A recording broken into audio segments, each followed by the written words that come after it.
హర్యానా, పంజాబ్లో మాదిరిగా జనాభా ఆధారంగా ఎస్సీ రిజర్వేషన్లు పెంచాలని కోరారు చెన్నూరు ఎమ్మెల్యే వివేక్ వెంకటస్వామి.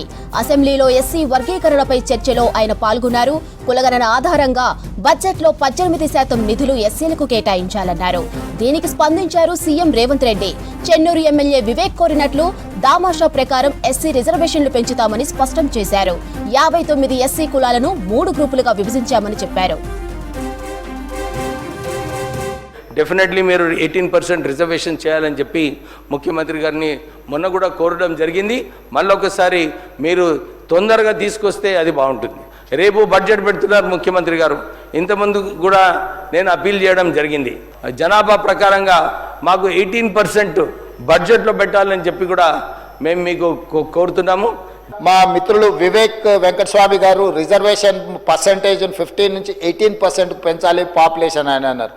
ఎస్, వాళ్లకు దామాషా ప్రకారము జనాభా ప్రాతిపదికన రిజర్వేషన్లు పెంచాల్సిన బాధ్యత ప్రభుత్వాల మీద ఉన్నది.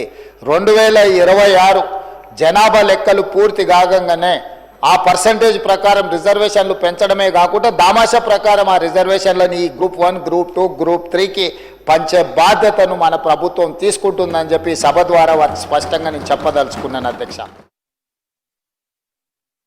డెఫినెట్లీ మీరు 18% రిజర్వేషన్ చేయాలని చెప్పి ముఖ్యమంత్రి గారిని మొన్న కూడా కోరడం జరిగింది.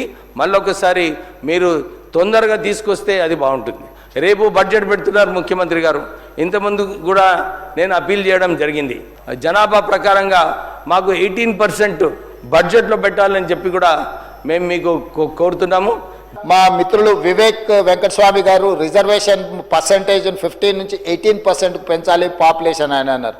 ఎస్, వాళ్లకు దామాషా ప్రకారము జనాభా ప్రాతిపదికన రిజర్వేషన్లు పెంచాల్సిన బాధ్యత ప్రభుత్వాల మీద ఉన్నది. 2026 జనాభా లెక్కలు పూర్తి కాగానే ఆ పర్సంటేజ్ ప్రకారం రిజర్వేషన్లు పెంచడమే కాకుండా దామాషా ప్రకారం ఆ రిజర్వేషన్లని ఈ గ్రూప్ 1, గ్రూప్ 2, గ్రూప్ 3కి పంచే బాధ్యతను మన ప్రభుత్వం తీసుకుంటుందని చెప్పి సభ ద్వారా వారికి స్పష్టంగా నేను చెప్పదలుచుకున్నాను అధ్యక్ష.